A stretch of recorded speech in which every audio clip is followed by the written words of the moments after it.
শুধু সকাল বিকাল দুই বেলা যদি আমার খাবারের বন্দোবস্ত হয়, আমি আর নবীর লক ছাড়ি না।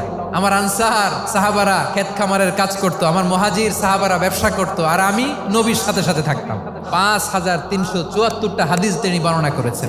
সবচেয়ে বেশি হাদিস বর্ণনাকারী সাহাবী আবু হুরায়রা রাদিয়াল্লাহু তাআলা। বিড়ালের বাবা কি করতেন? খালি হাদিস মুখস্থ করতেন। হাদিস প্রিজার্ভেশনের কাজে বিশ্বনবী ওনাকে কাজে লাগিয়েছেন। উনি একদিন বলেন, ইয়া রাসূলুল্লাহ আসমাউ মিনকা কাসীরান ফালা আহফাজু। নবী, অনেক কথা শুনি, আমার মনে থাকে না। বিষ্ণু বললেন, তাই তোমার চাদরটা বিছাও। আবু হুরায়রা বিছালেন। বিশ্বনবী হাত বুলায় দিলেন। এরপরে অনেক হাদিস বর্ণনা করলেন। আবু হুরায়রা বলে, তারপর থেকে বিশ্বনবী যাই বর্ণনা করে আমি শুনি আর একটাও বলি না। এখন সুবহানাল্লাহ। বিশ্বনবী ওনাকে নবীর এই যে লক্ষ্য হাদিস প্রিজার্ভেশনের এই দায়িত্ব দিয়েছেন সাইয়েদনা আবু হুরায়রা রাদিয়াল্লাহু তাআলা আনহুকে। আপনারা কি খেয়াল করেছেন কত বড় চৌকস ট্যালেন্ট হান্টার ছিল আমার নবী? এক একজনের এক এক ট্যালেন্ট, এক একজনকে এক এক দায়িত্ব দিয়েছেন, এক একজনের প্রতিভাকে এক একভাবে বিকশিত হওয়ার সুযোগ দিয়েছেন। আওয়াজ করে বলেন ঠিক কি না?